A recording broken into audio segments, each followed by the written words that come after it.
true honor leads to true obedience. This week in the lesson, Jeremiah 35, God gives Jeremiah a word picture to share with his people. Basically, he uses a group of people who are nomads but are loosely connected to the Israelite people called the Rechabites. And God uses their honor and obedience to their ancestor Jonadab, who had commanded them, "You and your descendants must never drink wine." It was part of their living. It was part of them trying to live a good life. Not that it was a sin to drink wine for the Jewish people, but for these people, their ancestor said, "I don't want you to do that." And they honored him even after he was passed on. Even to the day that Jeremiah brings this to the people.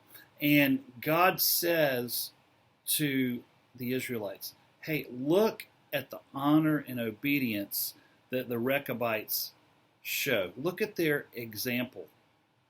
You have disobeyed me, the God who loves you, the God who's protected and provided for you over and over and over again. And he says later on, I've called you to stop following other gods over and over again, and you've ignored me.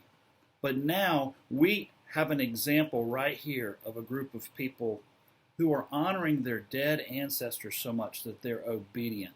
God ends up actually blessing the Rechabites, but God tells the people in the house of Israel, you need to turn. It's time for a checkup. I'm going to take this week's lesson as an opportunity for me to talk with my class about a spiritual checkup that each of us need to do on a regular basis. If we're saved, we need to make sure that we're living the way that God calls us to live. 1 Peter, he tells us to live holy because God is holy. And I'm actually going to do a quick little fun game to try and see who can name all the 10 commandments, and just ask everybody on a little note card, how are you doing on these commands? And maybe make a little note to themselves. They're not going to turn them in, but I'm going to run through all 10 commandments and say, okay, are we truly obeying God? Not because it makes us saved, but because we are followers of him. An example, I'm going to say, okay, are you honoring God so that you do not commit murder? But then I'm going to reference Matthew chapter 5, where Jesus says, if you've had anger in your heart, then towards a person, rekha, such hatred and anger, then you have committed murder. And I'm going to go through all of the 10 commandments just to have everybody self-evaluate, and then have a time at the end of my class to say, hey, just like God called the Israelites to look at the Rechabites example, I want us to examine ourselves here in Bible Fellowship.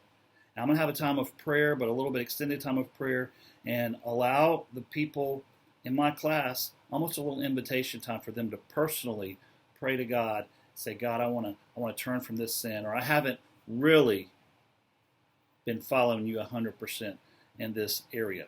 The Rechabites example, honor leads to obedience. 2 things I want you to remember this week as far as logistics go.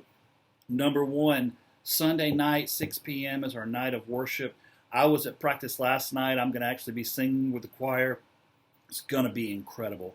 Make sure that your whole class is there. Invite lost people to come. Invite people that are prospects on your list. Get your group leaders to invite everybody. Maybe y'all could even sit together as a class. And even as you worship, remember there's going to be plenty of your people that are going to be singing, playing. It's going to be a great night. And secondly, don't forget to sign up for Converge. August the 13th, you can sign up online.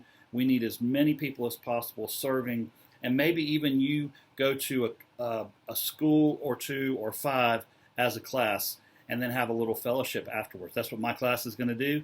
We're going to pick our 5 or 6 schools, whatever we go to, and then we're going to meet back at a restaurant and have a fellowship. Hope you guys have a great weekend and a great Sunday. Thank you for what you're doing.